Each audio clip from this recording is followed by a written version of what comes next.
नमस्कार साथियों, मैं डॉक्टर मुकेश गर्ग। जरा सोचिए में आपका हार्दिक स्वागत है। अमेरिका पूरे विश्व के अंदर अस्थिरता पैदा करने में लगा हुआ है। उसके ट्रेड और टैरिफ्स ने पूरे विश्व को जो है एक उथल पुथल के माहौल में बदल दिया है। और जिस तरीके से सोने और चांदी के रेट्स बाज़ार के अंदर बढ़ रहे हैं लगातार, उससे स्थानीय बाज़ारों के अंदर मंदे का दौर शुरू हो चुका है। वो इसलिए शुरू हो चुका है क्योंकि लोग जो है अब सोने और चांदी की सट्टेबाजी में लग गए हैं। सुबह चांदी खुलती है 10 रुपये, शाम तो बंद होती है 11 रुपये। लोगों को चस्का लग गया है, इस काम में लगे हुए हैं। इससे अन्य व्यापार बिल्कुल पूरी तरीके से ठप होने की स्थिति में आ चुके हैं। और कब तक ये स्थिति चलेगी अभी कुछ नहीं पता इसका, क्योंकि चांदी का तो स्टॉक चाइना करे जा रहा है लगातार, क्योंकि वो सबसे ज़्यादा इलेक्ट्रॉनिक गैजेट्स मैन्युफैक्चर करता है वर्ल्ड के अंदर। और मैक्सिमम इलेक्ट्रॉनिक गैजेट्स जो हैं बिना चांदी के प्रोसेस किए हुए नहीं बनते हैं।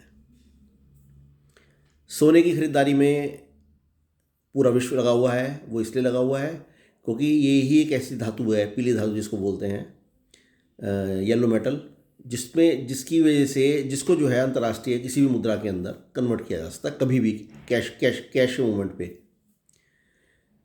कुल मिलाकर ये सब स्थिति पैदा करने के लिए डोनाल्ड ट्रंप जिम्मेदार हैं।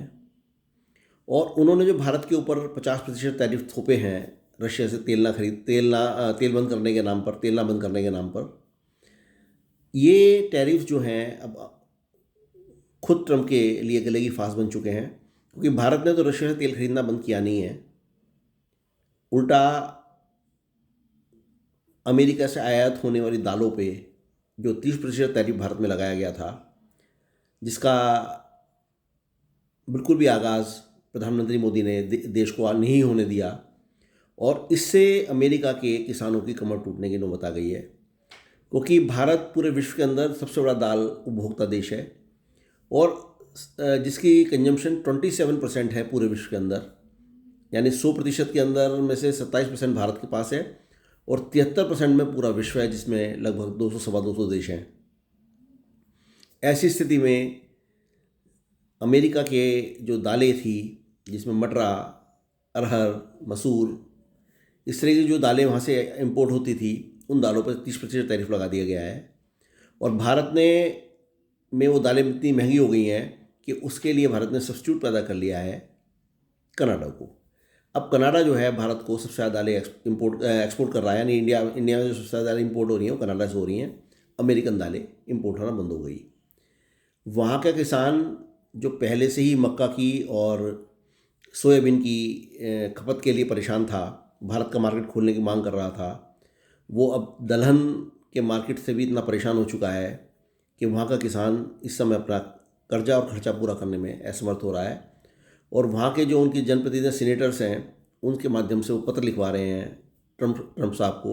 और ट्रंप को कहा जा रहा है कि किसी भी तरीके से भारत से ट्रेड डील साइन कीजिए और दालों पर लगाए हुए भारत के टैरिफ को ख़त्म कराइए, अन्यथा अमेरिका के किसान को ज़्यादा दिक्कत होने लगेगी।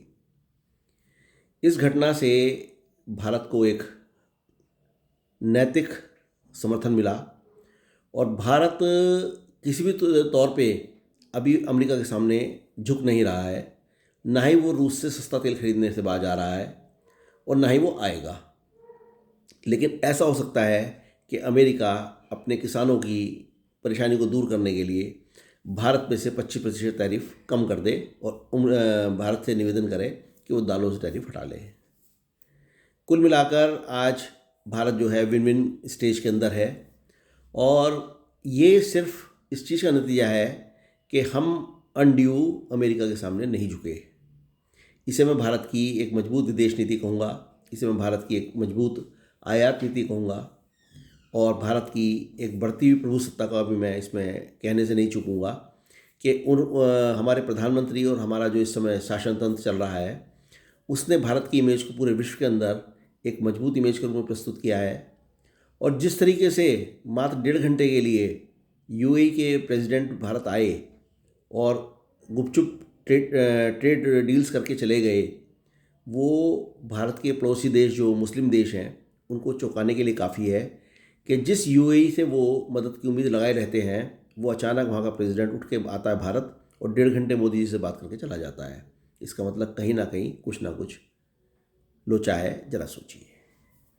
साथियों, यदि मेरे विचार आपको उचित लगें तो कृपया मेरे चैनल को लाइक कीजिए, शेयर कीजिए और सब्सक्राइब कीजिए। धन्यवाद।